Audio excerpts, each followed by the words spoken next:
চলছে সিয়াম সাধনার মাস রমজান। প্রতিটি আমলের কারণে এ মাসে রয়েছে বিশেষ গুরুত্ব। এ মাসে অন্য সব আমলের মধ্যে প্রধান হলো রোজা রাখা বা সিয়াম পালন করা। আর এই সিয়াম পালনে সাহারি ও ইফতারে রয়েছে বিশেষ গুরুত্ব। সঠিক সময়ে সাহারি খাওয়ার রয়েছে বিশেষ গুরুত্ব। এ বিষয়ে বলছিলেন ঠাকুরগাঁও সদর উপজেলার সিংপাড়া পুরাতন জামে মসজিদের খতিব ও পেশ ইমাম মাওলানা মোহাম্মদ ফরহাদ আলী। সেহরি খুবই গুরুত্ব বিষয়। সেহরি যদি আমরা সঠিকভাবে না খাই, টাইম মতনে না খাওয়া হয়, তাহলে আমাদের সিয়ামটা ভালোভাবে সাধন হবে না। যে যদি আমরা ফজরের পূর্ব মুহূর্তে সেহরি খাই বা ফজরের ওয়াক্ত মতো সেহরি খাই, তাহলে সেহরির সঠিকভাবে আদায় হবে। সেহরিটা আমাদের ঠিক টাইমে সঠিক সময়ে আমাদের সেহরি খেতে হবে। এটা রাসূল সাল্লাল্লাহু আলাইহি সাল্লামের আমাদের প্রতি, এই উম্মতে মুহাম্মদের প্রতি নির্দেশ করেছে। তিনি আরো বলেন, এই মাসে ইফতারিতে রয়েছে বিশেষ গুরুত্ব।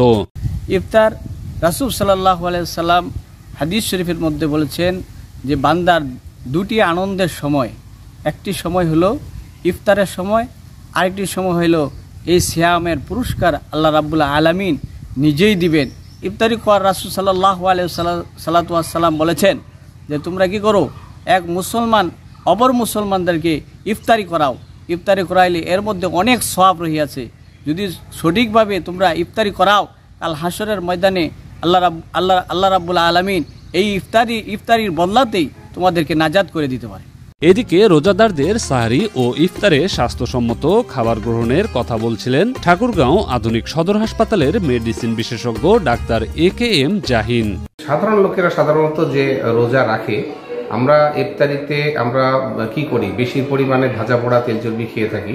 তো এই ক্ষেত্রে হয়ে থাকে কি, সারাদিন না খেয়ে থাকার পর যখন আমরা এই ভাজা পোড়া পেঁয়াজু বড়া এগুলোর উপর ঝাঁপিয়ে পড়ি, তখন কিন্তু আমাদের আসলে পেটে অ্যাসিডিটির বেশ সমস্যা হয়। তো এর থেকে পরিত্রাণ পেতে আমাদেরকে বেশি মশলাযুক্ত, বেশি ভাজা পোড়াযুক্ত খাবার না খেয়ে একটু যেগুলোতে মশলা কম সেগুলো খাবার, যেমন কেউ ভাত, খিচুড়ি, দই চিড়া এগুলো খেতে পছন্দ করে, এগুলো খেতে পারবে। রমজান মাসের ত্যাগের ও আত্মশুদ্ধির শিক্ষায় আলোকিত হোক প্রতিটি মুসলমানের জীবন, এমনটাই প্রত্যাশা।